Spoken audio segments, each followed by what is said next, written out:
तुम इस पेड़ को काट नहीं सकते। ये तुम क्या कह रही हो चिड़िया रानी? रवि की बात सुनकर चिड़िया नीचे उसके पास आकर बोली, हाँ लकड़हारे भैया, अगर तुमने ये पेड़ काट दिया तो मैं कहाँ जाऊंगी? ये पेड़ पर ही तो मेरा घर है। चिड़िया रानी, ढूंढते ढूंढते पूरे जंगल में बस यही एक सूखा पेड़ मिला है। अगर मैं इसे काट कर नहीं ले गया तो आज की रात मुझे और मेरी बूढ़ी माँ को फिर से भूखा ही सोना पड़ेगा। अगर ये पेड़ काटने से तुम्हारे घर नहीं बचते हैं तो तुम भी मेरे साथ मेरे घर चलकर रहना। लकड़हारे की ये बात सुनकर चिड़िया खुश होकर बोली, क्या सच में मैं तुम्हारे साथ तुम्हारे घर चल सकती हूँ? ऐसा हो सकता है क्या? हाँ, क्यों नहीं हो सकता। मेरी बूढ़ी माँ भी तुम्हें देखकर बहुत खुश होगी। ठीक है, फिर तो मैं अभी तुम्हारे साथ तुम्हारे घर चलूंगी। फिर लकड़हारे ने उस सूखे हुए पेड़ को काटकर लकड़ियां इकट्ठी की और चिड़िया के साथ बाजार की ओर चलते हुए चिड़िया से बातें कर रहा था। वैसे प्यारी चिड़िया, तुम्हारा नाम क्या है? मेरा नाम विशाखा है, और तुम्हारा? ओह, तो तुम्हें भी मेरा नाम जानना है। मेरा नाम रवि है और मैं एक लकड़हारा हूँ। अच्छा, तो क्या तुम मुझे अपना मित्र मानते हो?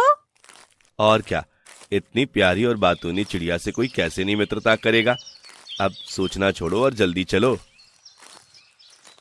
रवि की बात सुनकर चिड़िया अपने मन में सोचने लगी, भगवान, तुमने कितने वर्षों के बाद मुझे ये भोला और सच्चा मित्र दिया है। जब कभी उसको मेरे अतीत के बारे में पता चलेगा तो भी वो अपनी मित्रता निभाएगा कि नहीं? और फिर वो दोनों बाजार से लकड़ियां बेचने के बाद घर का राशन लेकर घर लौटे। ये लो माँ, मैं राशन का सारा सामान ले आया।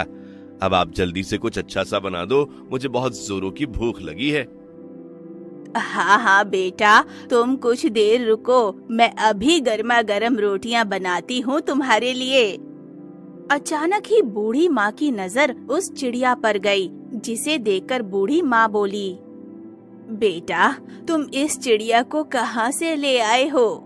माँ, ये कोई मामूली चिड़िया नहीं, ये एक बोलने वाली बातूनी चिड़िया है और इसका नाम विशाखा है। और फिर ये कहकर रवि जंगल में होने वाली सारी बातें अपनी बूढ़ी माँ को बता देता है, जिसे सुनकर माँ मुस्कुराते हुए कहती है, तो ये तुम्हारी मित्र है। अच्छा, कोई बात नहीं विशाखा, आज से तुम भी हम गरीबों के साथ ही रहना। माँ, आप सच में बहुत अच्छी हैं।